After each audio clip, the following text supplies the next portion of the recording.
कोबी चाषींकर गाँ शिवकुदा परिबा चाषरे 1 number. Ganjam block झारेडी, राधागोविंदपुर, शिवकुदा, डियाडेई भली प्राय 10 रु अधिक गाँव में चलित वर्ष फूलकोबी चाष करथिले चाषी। चाष भी भल होइथिला, भल रोजगार आशा भी थिला, किंतु हठात दर कमी जिबारु चाषी माने चिंतारे पड़िछंती। सार मंजी मजूरी पाई अनेक टंका खर्च करबाकू पड़िथिला। गछ लगेबार 4 मास परे अमल बेलकू रेट कमी जिबारु चाषी को क्षति सहिबाकू पड़िछि। पहाड़ तलिया गाँ होइथिबारु जलसेचन सुविधा नाही, तथापि चाषी माने अक्लांत परिश्रम करी फसल करिछंती।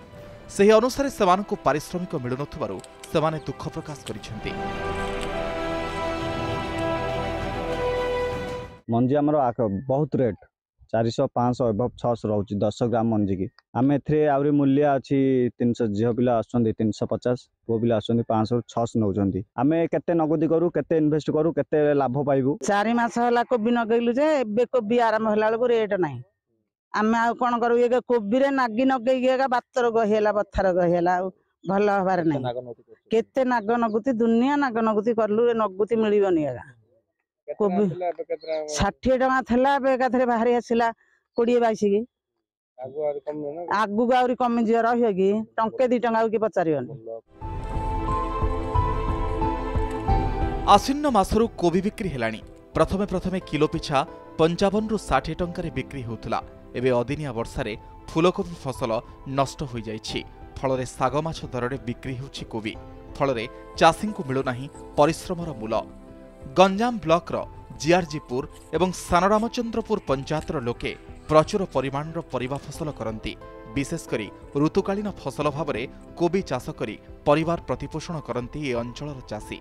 हेले फसल साइती रखिबाकू शीतल भंडार एवं बिक्री करिबा पई मंडी व्यवस्था नथिबारु चाषी असंतोष प्रकाश करिसेंती। आश्विन मासरू कोबी बिक्री करा होतला। कोबी रेट किलो पिछा 55 रु 60 टका लेखि बिक्री करा होतला। बर्तमान बे 20 रु 22 टका लेखि कोबी बिक्री करा होउछि। मिडिल मैन माने ब्रह्मपुर 40 रु 50 टका रे कोबी बिक्री करछंती।